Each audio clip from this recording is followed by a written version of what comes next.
Order, please. Please silence all cell phones and electronic devices. When speaking during the meeting, please come to the podium, state your name and address, speak loudly and clearly. Thank you. Okay, item number 1 on the agenda today is approval of the agenda. I'll move it. Second. All in favor, aye? Aye. Aye. Passes 3-0. Item number 2 on the agenda, approval of meeting minutes from November 19th, 2024 meeting. Move approval. Second. All in favor, aye? Aye. Passes 3-0. Item number 3, approval of the meeting minutes from the November 21st, 2024 meeting. I'll move that. Second. All in favor, aye?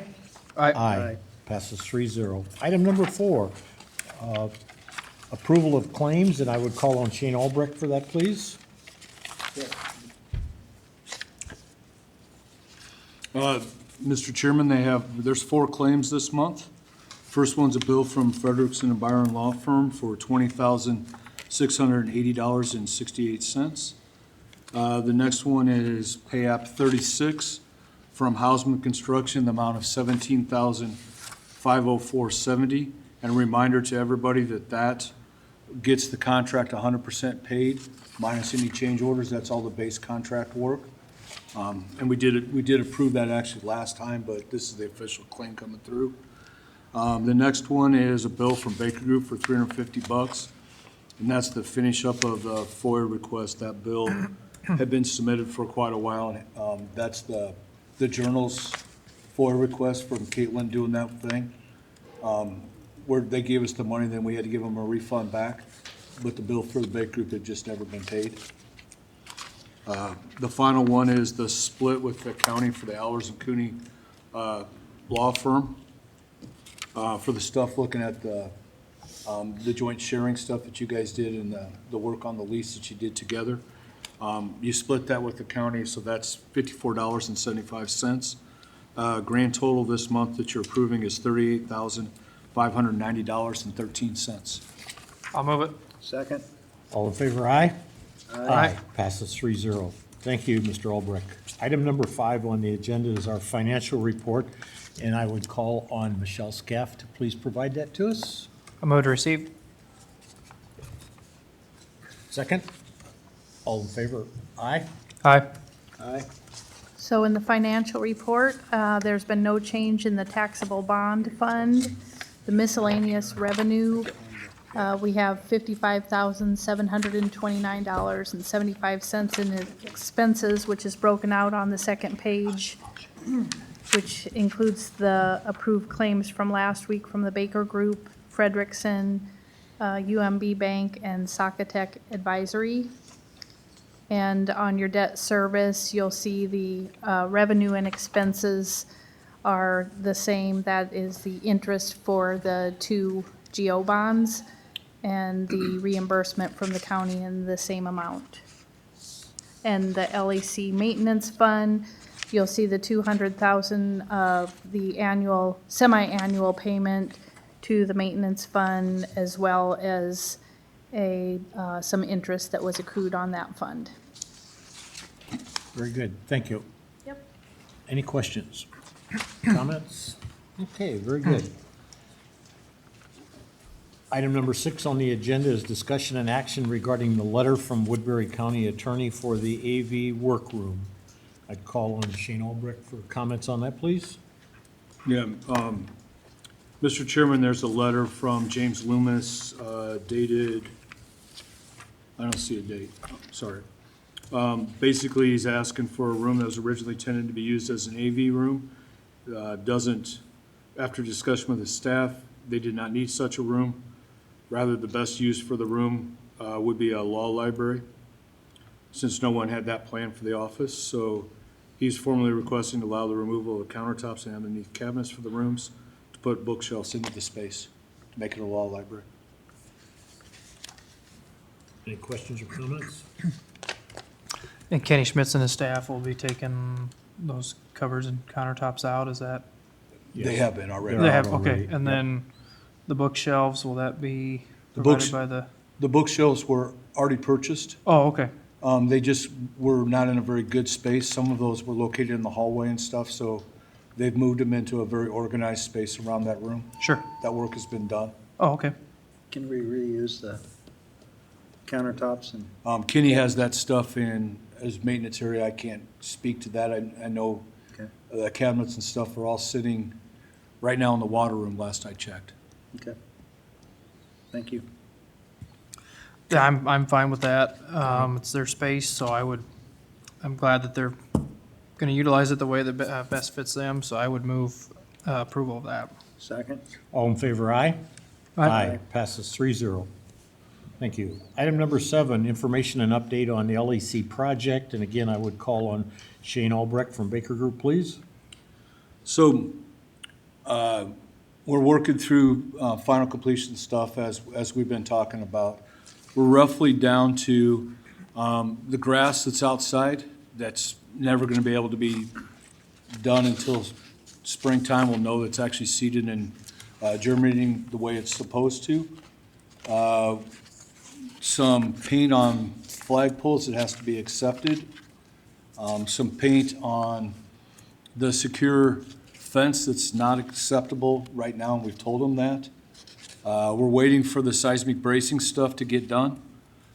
Kevin, GGA has a meeting with Prairie Fire and Hausman yet this week to hopefully get, right now the discrepancies there are, the report they submitted has all the changes that need to happen and need to be made, but they do not show the final correction pieces to it. So it should be a simple thing as submitting the drawing with all the stuff corrected. There is some condensate piping on the roof that's not strapped down correctly per the specs. That still needs to be corrected. And the final item is, we're still working through some things on the test and balancing report and waiting on a roof warranty. So, kind of in summary on that stuff, there's nothing gonna change on the grass. We're just gonna have to put an exception on that. The temperatures outside don't really warrant touching up paint on flagpoles or a fence. It's not warm enough to do that. You won't do a good job. So those really aren't an issue right now. Getting the test and balancing report done, the roof warranty, seismic bracing, and get these pipes strapped down on the roof are the items left to get to what we consider final completion and done. Test and balancing. Our mechanical expert, RCE, sent back their responses to a response from Hausman/Suter on the test and balancing report with some things that have to be checked. We still have issues with booking and intake, not having enough exhaust out of there. They're supposed to be coming back to put a station in. We hope to have a meeting yet this week on that. So that's that piece. I've already explained the seismic bracing part. Kevin, Yeah, Shane. is there anything else on that I missed? No, I think that pretty much covers all the open items I've been tracking as well. So Currently, there's been 141 items submitted for warranty work outside of that list. Of that, is it 151? 151, sorry. There's 141 before. There was 10 added last week. Sorry about that. 75% is the completion rate. That went down from the 80 it had been at, just because last week was Thanksgiving. The other thing to kind of give you an update in, our big focus this week so far has been on heating and cooling issues. Been working through that yesterday and today. Been in contact with RCE. So we have 3 areas that are deficient, and we have some air handlers that weren't kind of meeting temperatures and staying up to where they were. So we've been working through getting those loops set up so that they are. So that has been probably the big focus. Biggest headache we probably had is there was a lot of time spent, probably by the sheriff's office, I know by building services. Here over the last weekend, as temperatures got cold, we had some units that tripped out, and we've been working on solutions to make that not happen in the future. Kevin, anything else I missed? No, I think that's our main focus, Shane, is just getting these loose items, pinned down and put to bed, so. Sheriff, is there anything else on an update out there that I missed? I guess the one other big thing I did miss for everybody, county attorneys and courts moved in yesterday. They had started moving in last week, bringing their stuff, but they officially are there now. Open and running. Yep. And you have a trial set up, I think, in a couple weeks. They were having hearings yesterday, I know for sure. So I mean, the place is, I'd say, fully open for business right now. It is. I'd like to add to that if I could, Shane. I think it's important that everyone knows that all day yesterday and so far today, Shane has been heavily involved in trying to get this problem straightened out on our heating system. And he's involved enough with it that he's had Dale Drent come up from Des Moines, and he's at the LEC right now working on that with some other people out there. So my point in even bringing this up is that I believe this is way beyond being an owner's rep. I believe that he's doing things that he's not responsible for doing, and the intensity's heavy. They're working very, very hard on it to get this resolved.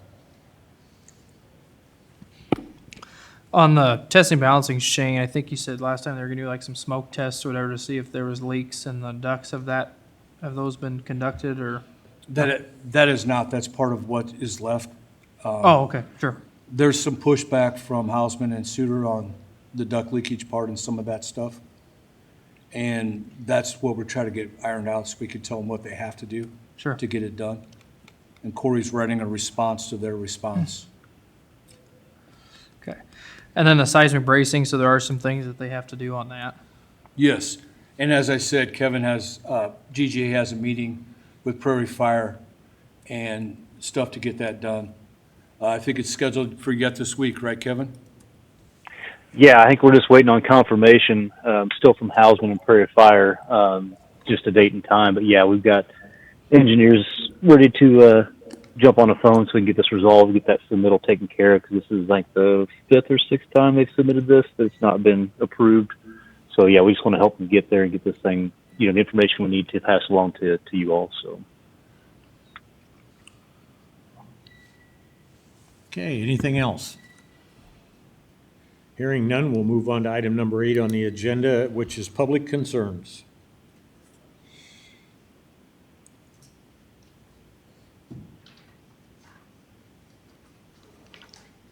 Hello, everyone. Dan Bittinger, 2901 Sunset Circle, District 1 Supervisor, District 2, excuse me. Just a quick question, just an update on the potential transportation to and from the bus depot. I know recently the Sioux City Journal put out an article regarding City Council that said a majority would not support any type of allocation towards bus or transportation routes. So I just want to get an update. I know Council Member Moore, you and Chairman Ung were working with the sheriff's office, to work to find a solution. And so I just wanted to hear an update just from that. So Yeah, that's all. I Yeah. had to be out of town last week, so I missed the council retreat where that was discussed. Okay. I'm going to get updated from the city manager, but I understand what was reported in the journal was just part of the discussion. Okay. Because we're looking at vouchers to see if that would work for the small number of people that we're anticipating right now Right. as far as transportation, public transportation. The loop idea that we were talking about with CERTS at Simcoe, that had to be, we tabled that because they needed to know a day or so in advance of what the schedule would be, and we don't know that. Right. Yeah, we have some times that have been given to us by Matthew. And by the way, Matthew Ung and I and Mike Collette have had meetings, so it's not Yeah, that's like- what I thought. Yeah, you guys Yeah, were looking for yes. possible outcomes, and solutions, so. So I need to Yeah. get up to date on that. Okay, But thanks for asking. Yeah, I not a appreciate problem. that. all right, thank you. Thank you. My only comment on it is that for the vouchers, I think there's a possibility that vouchers covered by the agencies who are the arresting agencies is something that could probably be looked at. But it's not going to solve the issue for the people that are trying to use the rest of the law enforcement center. Going to meet with the county attorney's office if they're a victim, going to report for jury duty, going to attend a hearing or a trial that they might have that they don't otherwise have public transportation to get there. They may not, I don't know how we would possibly do a voucher system for them. And not, I guess I'm just cautious that the signal that it sends to the folks who may be in the lower socioeconomic spectrum of our society don't have fair access to the criminal justice system. Whether it's as a witness, a victim, or a potential juror, I'm not sure that's the message that we want to send. So the voucher system on the people who are already in jail and being released, I think that's something that we can certainly look at. I talked to the chief and I were talking beforehand. We can run the numbers and know exactly how many arrests from last year were the city or the county. I think it's safe to say probably 75% or more come from the city. Just as if you're going to continue those meetings, I would just remind you to, as a group, think about it's not just the people in the jail that are affected. That is a small number. I think you're correct in that assessment. That may be in relative terms, not a huge number of people utilizing those services. It's the other folks that I'd be more concerned about. Right. And we don't have a count on that, and it's kind of a, it's And, a big and, and I, there unknown. was, I can't remember exactly, but there was some concern about people from, would it serve the trailer court? Great, but then they're riding the bus with people who are coming from the jail. I would just remind people that until you've been convicted by a jury of your peers or by the court, you're presumed to be innocent. Not So the only guy that, but sitting on the bus next to you doesn't, just because he's been arrested and released from a jail, doesn't make him a criminal until he's convicted. So I would caution the leaders in all of the community to just, it can be a slippery slope. Well, plus it's illegal to do that. Yeah. So, yeah, that's the biggest. To discriminate against them is what you're saying. It's illegal. Federal funds are being used for transit, and it's illegal. So, Okay. Yeah, there's no concern about that. Okay. People aren't concerned about who they ride with today. Why would they be concerned about? I about the thought other I guy? had the same thoughts myself. And I've had calls, I'm sorry I missed that retreat, because I had calls from businesses saying there are other businesses out there that would use the transit system. So it's something that we're still working on. But yeah, Okay, yeah, so it's not a dead issue yet. Your group with you and Matthew and the city official, you're still gonna Right. have meetings and possibly try to come to a solution. Right. Okay. When, if we can be a part of the solution, as I said in the one meeting, we certainly want to help in any way we can to be a part of the solution. Okay, thank you. Thank you. Any other public concerns? Seeing none, we'll move to item number 9, Authority Board Member Concerns. None here. I have none either, so we'll go to item number 10, a closed session with Frederickson and Byron Law Firm under Iowa Code Chapter 21.51C. I'll move that. Second. Roll call vote.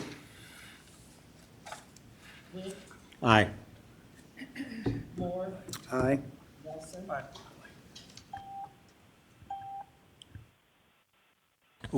Thanks, Kevin.